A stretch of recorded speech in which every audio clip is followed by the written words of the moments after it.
आज हम इस वीडियो के माध्यम से कक्षा 10 हिंदी का जो संस्कृत खंड है, उसके अनुयोक्ति विलासः नामक पाठ को पढ़ने जा रहे हैं। अनुयोक्ति माने होता है अन्य। इसकी अगर संधि विच्छेद करें तो अन्य धन उक्ति धन विलासः। अन्य माने दूसरों पर, उक्ति माने कथन, विलासा माने सौंदर्य। दूसरों पर उक्ति का सौंदर्य, कथन का सौंदर्य, यानी यहाँ पर कोई प्राकृतिक चीज को कथन बना करके श्लोक के माध्यम से आपको एक संकेत दिया जा रहा है, एक बात बताई जा रही है। इसको कहते हैं अनुयुक्ति विलासः। इसका पहला श्लोक है, नितराम नीचो अस्मित अस्मित त्वं खेदम कूप कदापि माँ कृथा। एक एक शब्द को सुनते हैं। नितराम माने बहुत ही, नीचो अस्मित दो शब्दों से मिलकर बना है, नीच धन अस्मित, ठीक है ना। तो नीच माने होता है नीच होता है, आप जानते ही हो। अस्मित माने होता है मैं, त्वम माने तुम, खेदम माने दुख, कूप माने कुएं। हे कुएं, तुम, मैं अत्यंत नीच हूं, कदापि अत्यंत नीच हूं, तुम दुख, ऐसा दुख कभी मत करो। या इसकी एक बार में हिंदी कह सकते हैं हम लोग कि मैं अस्मित, मैं बहुत ही नीच हूं, तुम कुएं, ऐसा दुख कदापि मत करो। एक एक जिस शब्द पे हम पेन रख रहे हैं उस शब्द को देखो, हम किस शब्द की हिंदी क्या बोल रहे हैं। अत्यंत सरस हृदयो, अत्यंत माने अत्यंत, सरस माने सरल, हृदय माने हृदय वाला, यथा माने जो अत्यंत सरस हृदय होता है, परेशान दूसरों के, गुण माने गुण को, ग्रहातीस माने ग्रहण करने वाला, ग्रहण करता है। जो अत्यंत सरस हृदय वाला होता है, दूसरों के गुणों को ग्रहण करता है। फिर से सुन लेते हैं एक बार जरा इसको। नितराम माने बहुत ही, नीचो अस्मित त्वम खेदम कूपा, मैं बहुत नीच हूं, हे कूप, मैं अस्मित लिखा ना, मैं बहुत नीच हूं, तुम, हे कूप, तुम ऐसा दुख, खेदम माने दुख, कदापि माने कभी, माँ माने मत, करो ऐसा दुख कभी मत करो। क्यों? अत्यंत सरस हृदयो, यतः, यथा माने जो अत्यंत सरस हृदय होता है, परेशान माने दूसरों के, गुण माने गुण को, गृहीतासी दूसरों के गुणों को ग्रहण करने वाला होता है। राइटर कुएं के माध्यम से बताना चाहता है कि हे सज्जन व्यक्ति, तुम, मैं बहुत नीच हूं या मैं दुनिया में बहुत कुछ नहीं कर पाया हूं, ऐसा दुख कभी मत करो, क्योंकि तुम वो व्यक्ति हो जो दूसरों के गुणों को ग्रहण करने वाले होते हो। यानी कि कुएं की तुलना एक सज्जन व्यक्ति से की गई है। ये आपकी मीनिंग है। नितराम माने बहुत ही, नीचो अस्मित माने नीच, मैं नीच हूँ, मतलब इसकी मीनिंग निकलती है भाई, अस्मित माने मैं, नीच माने नीच, खेदम माने दुख, कदापि माने, कदापि दो शब्दों से मिलकर बना है। कदा धन अपि, वो कदा माने कभी, वो अपि माने भी, माँ माने मत, कृथा माने करो, यतः माने जो, परेशान माने दूसरों के, ग्रहातीयसी माने ग्रहण करने वाला। अगला श्लोक है, नीर क्षीर विवेके हंसालस्यम त्वमेव तनुषि चेत, विश्वमन्य धनान्य कुलव्रतम पाल्यसती कह। एक एक शब्द की मीनिंग ध्यान से सुनेंगे और ये देखना पेन कहाँ रखना है। नीर माने पानी, क्षीर माने दूध, विवेक माने विवेक करने में, हंस्यालस्यम ये दो शब्दों से मिलकर बना है, हंस धन आलस्यम, हंस आलस करते हो। त्वमेव ये भी दो शब्दों से मिलकर बना है, तुम धन एव, तुम माने तुम, एव माने ही, ठीक है ना। और तनुषे, तनुषे माने होता है करते हो, चेत माने यदि। अब हंस, पहले कुएं को उन्होंने अनुयुक्ति कहा या अब वो कर रहे हैं हंस को। वो कहते हैं हे हंस, यदि तुम पानी और दूध में विवेक करने में आलस करते हो, यदि तुम पानी और दूध में विवेचन करने में हंस आलस करते हो तो विश्वन्य धनान्य धुन धन अन्य दूसरा, तो विश्व में अन्य दूसरा कौन है जो कुल व्रतम, कुल माने कुल की, व्रतम माने मर्यादा का, पालिस्ती माने पालन, कह माने कौन, पालिस्ती माने पालन करेगा, कह माने कौन, विश्व में दूसरा अन्य कौन है जो कुल की मर्यादा का पालन करेगा। क्योंकि पालिस्ती लिखा ये लोट लकार में आता है, इस्ति इस्ता इस्यन्ति, जैसे हमारा इंग्लिश में फ्यूचर टेंस होता है ऐसे ही संस्कृत में लोट लकार होता है। ठीक है ना, समझ पा रहे होगे ढंग से इसको, ठीक है ना।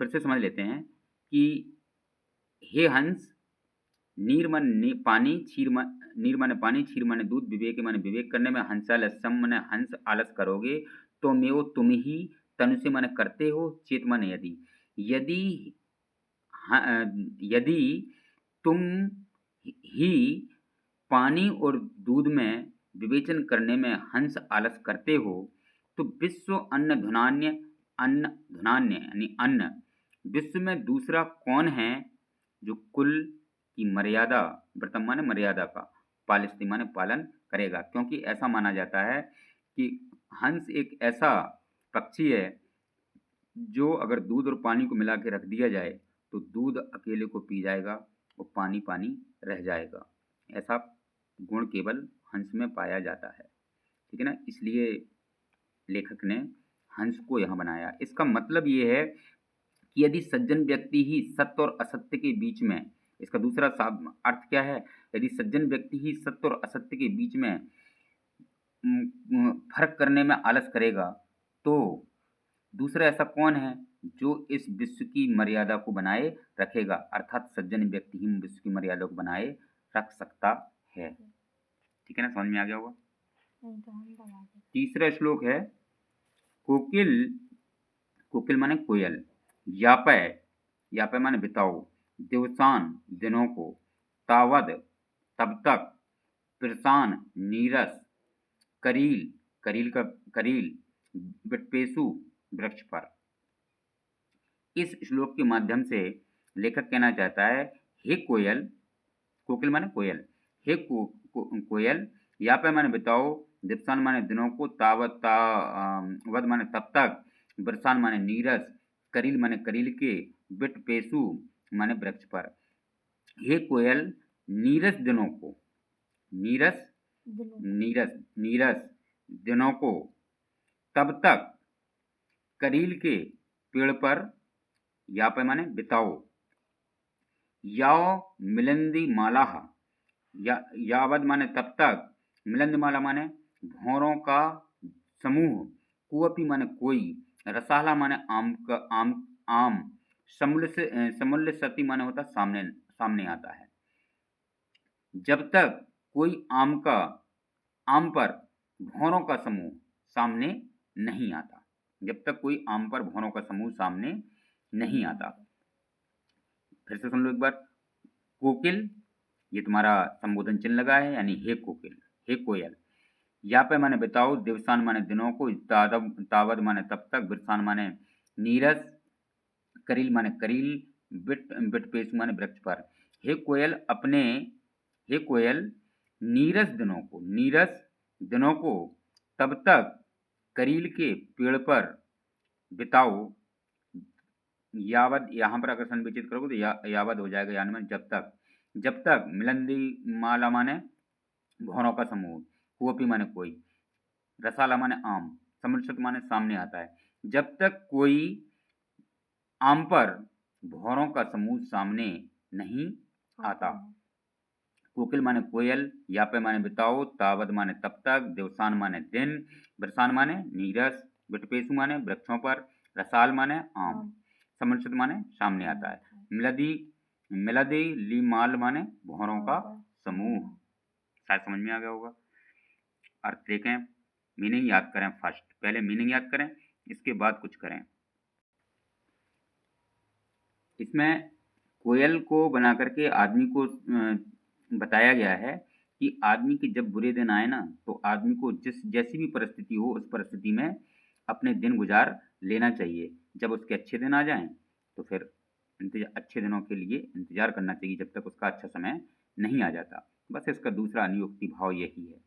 अगला है रे रे चातक सावधान मनसा मित्र क्षणम श्रूयताम अम्बोधा बहवो ही सन्ति गगने सर्वे अपि नैतादृशा। एक पक्षी होता है जो बरसात में बोलता है, उसको चातक बोलते हैं, जो पीहू पीहू की आवाज़ करता है।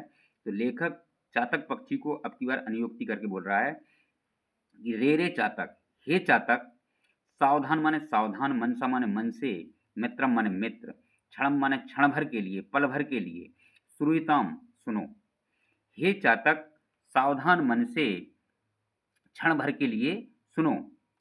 अम्बोदा, अम्बोदा माने होता है बादल, जो पानी बरसाते हैं उन्हें कहते हैं बादल, जो नीला दिखता है उसे कहते हैं गगन यानी आकाश। गगनी माने आकाश, अम्बुदो माने बादल। अम्बुदो बहवो, बहवो माने बहुत से, ही माने ही, संति माने हैं, गगने माने आकाश में। आकाश में बहुत से बादल हैं, आकाश में बहुत से बादल हैं। संति पेन जहाँ रख रहे हैं उस शब्द का अर्थ वही है। सर्वे अपि, सभी, नैता दृशा, ना धन ऐता धन दृशा, दृशा ना माने नहीं, ऐता माने ऐसा, दृशा माने दिखाई देते हैं। सभी ऐसे नहीं दिखाई देते, सभी ऐसे नहीं होते, या सभी एक से नहीं दिखाई देते। केचदि, केचद माने कोई, वृष्टि भी राद्रयंती। अगर इसकी संधि विचित करें तो वृष्टि धन आर्द्र धन यंती, ये तीन शब्दों से मिलकर बना है। वृष्टि माने बारिश, आर्द्र माने गीला, यंती आर्द्र माने गीला और बजदाम माने पृथ्वी। ऐसा नहीं दिखाई देते। कोई वर्षा से पृथ्वी को गीला कर देते हैं। गर्जंती माने गरजते हैं। केचदि वृथा, केचदि माने कोई, वृथा माने व्यर्थ में, कोई व्यर्थ में ही गरजते हैं। इसीलिए लेखक कहता है यम यम पश्यति, यम यम माने जिस जिसको, पश्यति माने देखते हो, तस् तस् माने उस उसके, पुरतु माने सामने, माँ माने मत, ब्रूह माने बोलो, दीनम वचनम माने दीन वचन। इस जिस जिसको देखते हो उस उसके सामने दीन वचन मत बोलो। फिर से सुन लेते हैं। रे रे चातक, हे चातक, सावधान मन से मित्र, क्षण भर के लिए सुनो। आकाश में बहुत से बादल हैं, सभी एक जैसे नहीं होते। कोई वर्षा से पृथ्वी को आर्द्र यानी गीला कर देता है, ठीक है। गर्जंती केचद वृथा, कुछ कोई, व्यर्था माने व्यर्थ में ही, गर्जंती माने गरजते हैं। इसलिए जिस को देखो उस उसके सामने, माँ माने मत, ब्रूह माने बोलो, दीनम वचन माने दीन वचन, उस उसके सामने दीन वचन मत बोलो। अर्थात लेखक तुम्हें अनुयोक्ति चातक पक्षी को लेकर के ये समझाना चाहता है कि हे व्यक्तियों, हे मनुष्यों, आप जब कष्ट में होंगे तो आपके सामने बहुत से लोग आएंगे, बहुत से व्यक्ति आएंगे, लेकिन हर व्यक्ति के सामने आपको दीन वचन नहीं बोलना है, क्योंकि कुछ तो वास्तव में आपकी सहायता करेंगे, कुछ व्यर्थ में ही आपको कह के जाएंगे कि हाँ हम आपकी सहायता करेंगे और अंत में काम नहीं आएंगे। इसलिए राइटर कहता है यम यम पश्यति तस्य तस्य पुरतो, जिस जिसको देखो उस उसके सामने अपने दीन वचन मत बोलो, अर्थात अपने दुखों को हर किसी को मत बताओ, हर किसी को मत सुनाओ, क्योंकि हर व्यक्ति काम नहीं आता। इसमें आर्द्र माने देखो, सावधान मन सा माने सावधान मन से, क्षण माने पल भर के लिए, श्रूयताम माने सुनो, अम्बदो माने बादल, बहबू माने बहुत से, संति माने हैं, सर्वे माने सभी, नैता दृशा नहीं ऐसा दिखाई देते, ना माने नहीं, ऐता माने ऐसा, दृशा माने दिखाई देते हैं। केजदीप माने कोई, वृष्टि माने वर्षा, आर्द्र माने गीला करते हैं, वसुधा माने पृथ्वी, गर्जंती माने गरजते हैं, वृथा माने व्यर्थ में, यम यम माने जिस जिसके, पश्यति माने देखते हो, तस् तस् माने उस उसके, पुरतो माने सामने, माँ माने मत, ब्रू माने बोलो, दीनम, दीनम माने दीन, वचना माने वचन, उस उसके सामने दीन वचन मत बोलो। अब हम अनुयुक्ति विलासा का 5वां श्लोक पढ़ने जा रहे हैं, ठीक है ना। ना वै ताड़नाद, तापनाद वही मध्य, ना वै विक्रियात किलसी, मानो मानो अहम अस्मि, सुवर्णस्य में मुख दुखम तदेकम, यतो माँ जना गुंजाय तौलंती। देखिए इसमें अनुयुक्ति बनाया है सोने को, ठीक है ना। राइटर कहता है कि ना माने नहीं, ना, वह माने ही, ताड़ना ताड़ना ताड़ना माने पीटना, उन्होंने कहा उनको ताड़ना पीटना। तापनाद तापनाद ताप माने होता है गर्म गर्म करना, तापनाद माने गर्म करना। वही माने होता है अग्नि, मध्य माने बीच में। ना माने नहीं, वह माने ही, विक्रियात माने बेचना। किलस्य मानो अहम। ये तुम क्या देखते हो कि इसमें 3 शब्द हैं। किलसी, किलस माने होता है दुख, देखो ये मीनिंग है, किलस माने दुख। मानो माने मानता हूँ, ठीक है ना। और एक है अहम, अहम माने मैं, 3 शब्दों से मिलकर बना है। किलसी मानो अहम, अस्मि माने हूँ। सोना कहता है ना पीटने से, ताड़नात् माने पीटने से, ना पीटने से, ना आग के मध्य में गर्म करने से, ना वह विक्रियात ना बेचने से। किलस्य मानो अहम अस्मि, किलस्य माने कष्ट है, कष्ट या दुख, मानो माने मानता हूँ, अहम माने मैं, अहम माने मैं, ये मीनिंग याद करो। अहम माने मैं, अस्मि माने हूँ, ठीक है ना। तो पूरी का अर्थ निकाल लो एक बार। सोना कहता है, कहता नहीं, सोना नहीं लिखा, मतलब उसको वो बनाया गया है, अनुयुक्ति बनाया गया इसलिए।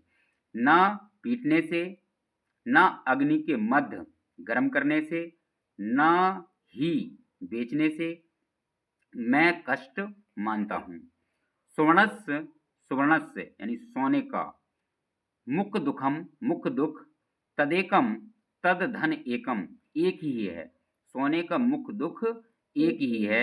यतो माँ जना गुंजाय तौलंती। यतो माने यतो माने होता है आपका, रुक जाओ, यतो माने होता है कि सोना, यतो माने होता है जो, माम माने मेरा, सोने का मुख्य दुख एक ही है कि माम माने मुझे, जना माने लोग, गुंजाय माने तौलते हैं, गुंजाय माने घुंचू या रत्ती, तौलयंती माने तौलते हैं, मुझे लोग रत्ती से तौलते हैं। ना, फिर से एक बार देख लेते हैं। सोना कहता है ना पीटे जाने से, ना अग्नि के मध्य, तापनाद, तापनाद माने गर्म करने से, ना वे विक्रियात, ना माने नहीं, ना ही, वे माने ही, विक्रियात माने बेचने से। क्लस मानो अस्मनी, क्लस माने कष्ट, मानो माने मानता हूँ, अहम माने मैं, अस माने हूँ, मैं कष्ट नहीं मानता। ना तो पीटने से, ना अग्नि के मध्य गर्म करने से, ना बेचने से मैं कष्ट नहीं मानता। सुवर्णस्य में मुख दुखम तदेकम, सोने का मुख दुख एक ही है, सोने का मुख दुख एक ही है। तदेकम, उसका एक ही, तदेकम माने उसका एक, यतो माने यही, यतो माने यही, सोने का मुख दुख यही है कि माम जना गुंजाय तौलंती, लोग मुझे मुझे रत्ती से तौलते हैं, ठीक है। इसकी मीनिंग है ना माने ना, वह माने ही, ताड़नाथ माने पीटने से, तापनाद माने गर्म करना, वही माने अग्नि, मध्य माने बीच में, विक्रियात माने बेचने से, क्लेश माने दुख, मानो माने मानता हूँ, अहम माने मैं, अस्मि माने हूँ। सुवर्णस्य माने सोने का, तदेकम माने उसका एक, यतो माने यही, माम माने मुझे, जना माने लोग, गुंजाय माने घुंचू या रत्ती, तौलंती माने तौलते हैं। यानी कि कहना चाहता है, इसको सोने को अनुयुक्ति बना करके लेखक कहना चाहता है कि सज्जन लोग सांसारिक कष्ट से दुखी नहीं होते, ठीक है ना। सज्जन व्यक्ति सांसारिक दुख से कष्ट नहीं होता उन्हें, दूसरों की सहायता करने के बाद जो उन्हें कष्ट मिलता है या सहायता करने में जो उन्हें कष्ट होता है उससे उन्हें कष्ट नहीं होता। उनका मुख्य कष्ट तो ये है कि लोग सज्जन व्यक्तियों को भी दुष्ट व्यक्तियों से तुलना कर देते हैं। जैसे हम लोग ही, जैसे साधु हैं, सभी साधुओं को आजकल एक ही भाव से देखने लगे, जबकि ऐसा नहीं है। संसार में कुछ साधु बहुत ही अच्छे हैं, ठीक है ना। ये इसका अनुयुक्ति अर्थ है। एक लास्ट अर्थ है आपका, रात्रि गमिष्यति भविष्यति सुप्रभातम। भानु उदेष्यति हसस्यति पंकजाली इत्थम विचयन्ति कोसगते दुर्फे हा हंत हंत नलिनी गज उज्जाराहा। एक बार क्या है कि एक भौरा कमल के रस के प्रेम में बैठा रहा और सोचता रहा कि मैं तो इससे उड़ करके निकल जाऊंगा। जब जो भौरा लकड़ी को काट सकता है तो कमल की कोमल पत्तियों को काटने में उसे कितना टाइम लगता। तो मतलब वो ये सोच करके उसमें बैठा रहा और शाम हुई। शाम को कमल सूरज अस्त होते ही बंद हो जाता है। जैसे ही कमल बंद हुआ वो भौरा उसके अंदर फंस गया। तो सोचता है कि रात्रि जाएगी, रात्रि गुजर जाएगी, सुंदर सुबह होगी, सूरज उगेगा, कमल की पत्तियां पंखुड़ियां खिल जाएंगी। ऐसा विचार कर रहा था कि तभी तभी एक विचार कर रहा था कि मतलब कमल में बंद भौरा ऐसा विचार कर रहा था कि तभी एक हाथी ने आकर के कमल की पंखुड़ियों कमल की नलनी को यानी कमल की डंडी को उखाड़ करके फेंक दिया। इससे क्या सीख मिलती है? इससे सीख मिलती है बच्चों कि जो काम तुम्हें अभी करना है उसको आने वाले समय के लिए मत छोड़ो। पता नहीं कि आने वाला समय कैसा होगा, क्या गुजर सकता है आपके साथ। तो कमल को तो एक अनियुक्ति बनाया है। कहा तो व्यक्ति के लिए कहा गया है कि सपने सजाने से कुछ नहीं होता, सपने सजाने से कुछ नहीं होता, जो करना है करो, प्रेम जैसी चीज़ों में मत फंसो, वरना बर्बादी होना है। जैसे रात्रि गमिष्यति, रात्रि माने रात्रि, गमिष्यति माने जाएगी, क्योंकि स्थिति स्थिति लोट लकार के शब्द हैं, है ना, स्थिति इसमें आता है। तो रात्रि गमिष्यति, रात्रि जाएगी, भविष्यति माने होगा, सुप्रभातम, सु माने सुंदर, प्रभातम माने सुबह, सुबह सुंदर सुबह होगी। भास्वान उदेश्यति, ये दो शब्दों से मिलकर बना है। भास्वान धन उदेश्यति, भास्वान माने सूरज, उदेश्यति माने उगेगा, सूर्य उगेगा। हसस्यति पंकजाली, पंकजाली माने होता है पंकजाली माने होता है, पंकज माने कमल होता है, पंकजाली माने तो कमल की पंखुड़ियां हंसेंगी अर्थात खिलेंगी।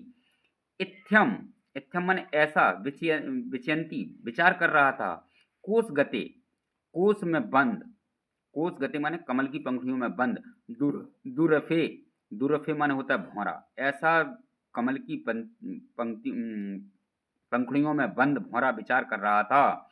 हा हन, बड़ा दुख, हाय दुख, हाय दुख कि नलनी गज उज्जारा, उस नलनी माने होता है कमल की डंडी को, गज माने हाथी ने, उज्जारा माने उखाड़ डाला। पूरे का अर्थ निकाल लो। कमल की पंक्तियों में बंद भौरा सोचता है कि रात्रि जाएगी, सुंदर सुबह होगी, सूरज उगेगा, सूर्य उगेगा, पंखजाली सूरज के आने से खिल जाएगी। ऐसा विचयंती, ऐसा विचार कर रहा था। कोस गते, पंखुड़ियों में बंद, दुरफे, दुरफे माने भौरा। हा हंत, बड़े दुख की बात है, यह बड़ा दुख है, यह दुख, अरे दुख के साथ नलनी ने, गज ने, गज माने हाथी ने नलनी को उखाड़ दिया। फिर से सुन लेते हैं एक बार इसको, क्योंकि इसके आने की संभावना परीक्षा में ज़्यादा है। रात्रि गमिष्यति, कमल की पत्तियों में बंद भौरा विचार करता है कि रात्रि जाएगी, भविष्यति माने होगा, सुप्रभातम माने सुंदर प्रभात, प्रभात माने सुबह, भास्वान उदेशति, भास्वान धन उदेशति, ये दो शब्दों से मिलकर बना है। उदेशति माने उगना, भास्वान माने सूरज, सूरज उगेगा। हसस्यति पंकजाली, पंकज की कलियां अर्थात कमल की पंखुड़ियां खिलेंगी। इत्थम, इत्थम माने ऐसा, विचयंती विचार कर रहा था, कोस गते दुर्फे, कमल की पंखुड़ियों में बंद भौरा। हा हंत, हंत नलनी गज उज्जारा, बड़े दुख की बात है कि हाथी ने उस कमल की डंडी को, कमल की नाल को ही उखाड़ करके फेंक दिया। ये आपका मीनिंग है। रात्रि माने रात, गमिष्यति माने जाएगी, भविष्यति माने होगी, सुप्रभातम माने सुंदर प्रभात, भास्वान माने सूर्य, उदेशति माने उगेगा, पंकजाली माने कमल की पंखुड़ियाँ, इत्थम माने ऐसा, विचयंती माने विचारता है, कोस गते माने पंखुड़ियों में बंद, दुरफे माने भौरा, हा हंत माने हाय दुख, दुख है, नल्ली माने कमलनाल यानी कमल की डंडी, गज माने हाथी, उज्जारा माने उखाड़ना। ठीक है, शायद वीडियो बहुत अच्छा लगा होगा। अच्छा अच्छा समझ में आया होगा।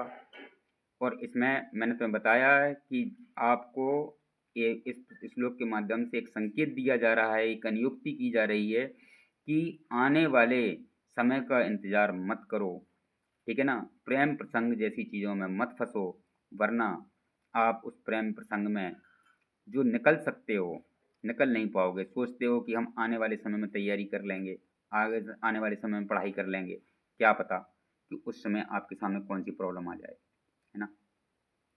तो वीडियो अच्छा लगा हो तो लाइक, शेयर और सब्सक्राइब ज़रूर करें। और हम एक बार इसको आपको शो करते हैं।